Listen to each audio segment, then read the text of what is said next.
Ba'alawi, situs makam dan kesaksian nasab.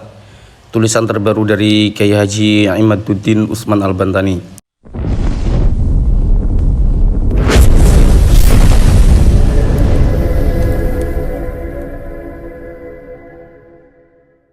Assalamualaikum warahmatullahi wabarakatuh. Ini tulisan terbaru dari Kiai Haji Imaduddin tertanggal 29 September 2023. In kajian nasab by Babah Akil. Untuk membela nasab Ba'alawi, para habib dan pendukungnya rela terbang ke Yaman. Lalu di sana mereka membuat video di makam-makam tokoh Ba'alawi semisal Ubaidillah, Alwi dan sebagainya. Seraya mereka membuat narasi bahwa makam ini adalah bukti bahwa Ubaidillah ini tidak fiktif. Makam inilah buktinya. Bagi orang awam, hal ini efektif. Mereka biasanya berpikir sederhana dan tidak kritis. Ini saya terlebih dahulu sampaikan kepada teman-teman bahwa teman-teman boleh tidak sepakat terhadap apa yang disampaikan oleh Kiai Haji Imaduddin Utsman Al-Bantani, dan saya pun di sini membacakan, mungkin sedikit mengurai tanpa perlu mendesak teman-teman untuk percaya, sepakat atau tidak sepakat gitu ya. Jadi silahkan masing-masing memiliki kemerdekaan untuk meyakini dan tidaknya. Cuman paling tidak ketika kita ingin berargumentasi, ingin berpendapat itu imbok ya, harus argumentatif. Ingin membantah, menyanggah atau apapun itu harus argumentatif gitu ya. Menelusuri sebuah situs memang adalah salah satu metode melacak kesejarahan seorang tokoh, istana kerajaan, tempat pemujaan dan lain sebagainya. Melacak sebuah situs bisa dengan dua cara. Pertama, situs itu disebut dalam sebuah sumber tertulis, lalu peneliti mencari keberadaan situs itu dengan menelusuri sampai penggalian. Misalnya tentang situs Keraton Majapahit di Trowulan, Keraton Pajajaran di Bogor dan Banten, dan Keraton Demak di Jawa Tengah. Kedua situs itu ditemukan terlebih dahulu, lalu dicari sumber-sumber yang berkaitan dengannya untuk diketahui nilai kesejarahannya. Makam Ubaidillah, Alawi, Sohib Mirbat, dan lainnya dari keluarga Ba'alawi memang hari ini ada. Tetapi itu saja belum cukup untuk dijadikan dalil bahwa tokoh-tokoh itu memang tokoh sejarah. Makam itu mungkin bisa dijadikan bukti bahwa sosok itu pada masa kesejarahannya. Tetapi juga bisa saja ia baru diciptakan pada masa kemudian. Dari itu keberadaan sebuah situs seperti makam harus didukung bukti lain yang menyertainya. Mengenai makam Ahmad bin Isa di Husaisah telah penulis sampaikan dalam tulisan penulis tentangnya bahwa makam itu tidak ditemukan oleh para penulis sejarah oleh para penulis sejarah pada abad ke-5 sampai abad ke-9. Ini pernah saya bawakan juga ya, pernah saya angkat di YouTube itu tulisan Kiai Haji Imaduddin Utsman Al-Bantani mengenai ini bahwa belum ada ditemukan makam dari Ubaidillah itu yang hasil temuan daripada penelitian baik itu dari melalui arkeolog ataupun pakar sejarawan, itu belum saya temukan ya. Mungkin teman-teman menemukan, monggo. Dan Kiai Imaduddin pun mengatakan seperti itu. Ia diberitakan pertama kali oleh Al-Khatib ulama abad 9 Hijriah bahwa guru Al-Khatib yang bernama Habib Abdurrahman berziarah ke makam Ubaidillah. Itu tempatnya itu. Di tempat itu diyakini makam Ahmad bin Isa karena dilihat ada cahaya terang di sana. Dari situ difahami bahwa keberadaan makam Ahmad bin Isa di Husaisah hari ini adalah makam yang baru ditemukan pada abad ke-9 Hijriah. Padahal ia wafat 540 tahun sebelumnya, yaitu 345 Hijriah. Makam Ubaidillah yang wafat 383 Hijriah dan makam Alawi yang wafat tahun 400 Hijriah pun penulis yakin baru diijtihadi pada abad ke-9 itu. Karena seorang peneliti Yaman yang bernama Syekh Ahmad Hasan Muallim menyatakan di Yaman tidak ada makam yang ada mashhad dan masjid pada abad ke-5 Hijriah kecuali makam Asy-Syahidain di Son'a. Kemudian di sini makam Habib Sohib Mirbat, makam Habib Muhammad bin Ali Sohib Mirbat di kota Mirbat mempunyai batu nisan dengan ukiran yang bagus. Inskripsi batu nisan itu berangkat tahun 556 Hijriah. Apakah benar batu nisan itu dibuat tahun 556 Hijriah? Di Yaman, abad ke-6 belum dikenal seni pahat batu. Nah, ini menarik ini, melingkupi kebudayaan yang lain dan bagaimana sosiokultur di sana. Perkembangan kebudayaan di sana bagaimana ini dibahas ya. Hal tersebut difahami dari bahwa para raja yang berkuasa di Yaman pada abad 6 dan sebelumnya, dari dinasti Al-Manjawi dan dinasti Al-Habudi, makamnya tidak ada yang berbatu nisan dengan pahatan kaligrafi. Lalu kemudian di sini timbul skeptisisme. Bagaimana orang biasa nisannya berpahat indah dengan harga yang mahal jika rajanya saja tidak?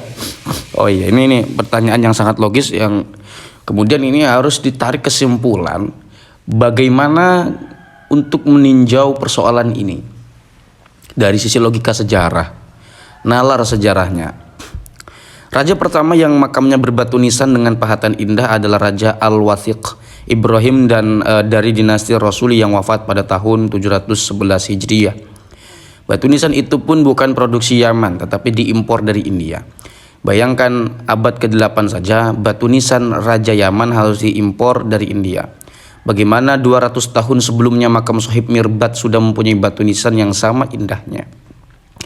Pada akhir abad ke-8 dinasti Rasuli kemudian membawa para pengrajin pahat dari India untuk membuat nisan.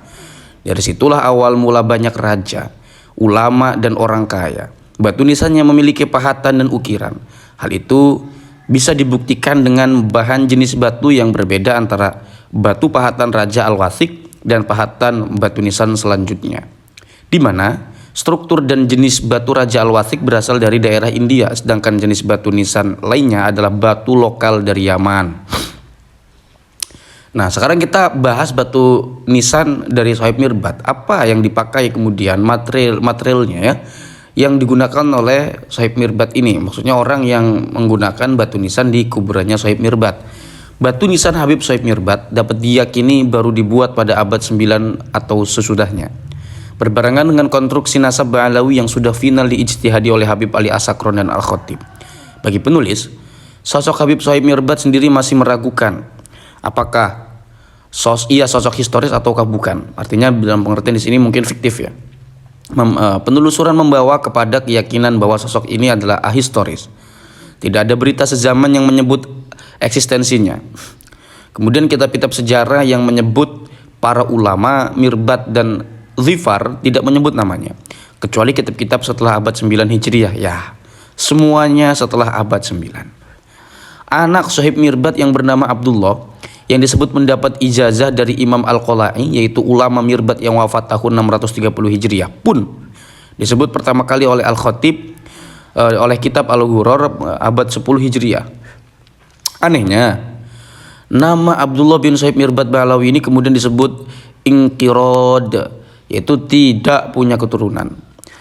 Nasibnya sama dengan dua sosok ulama yang disebut dalam kitab eksternal yang oleh Ba'alawi diakui sebagai bagian keluarga Ba'alawi, yaitu Jadid dan Salim bin Basri.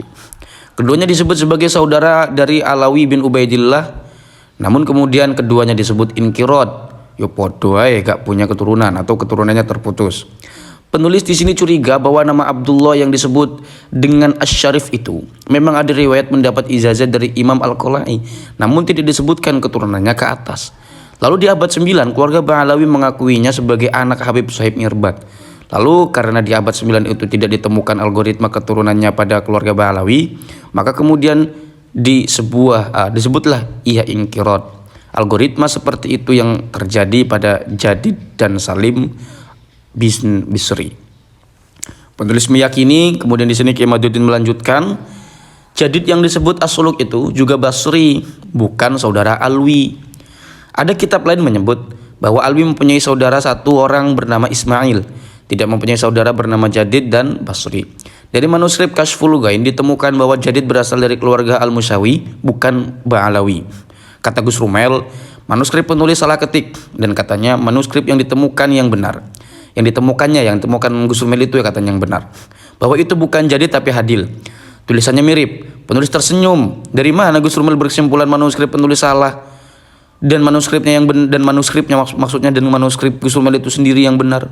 Sementara manuskrip penulis lengkap dibubuhi tahun. Sedangkan manuskripnya maksudnya manuskripnya Gus Rumel itu bodong tanpa tahun.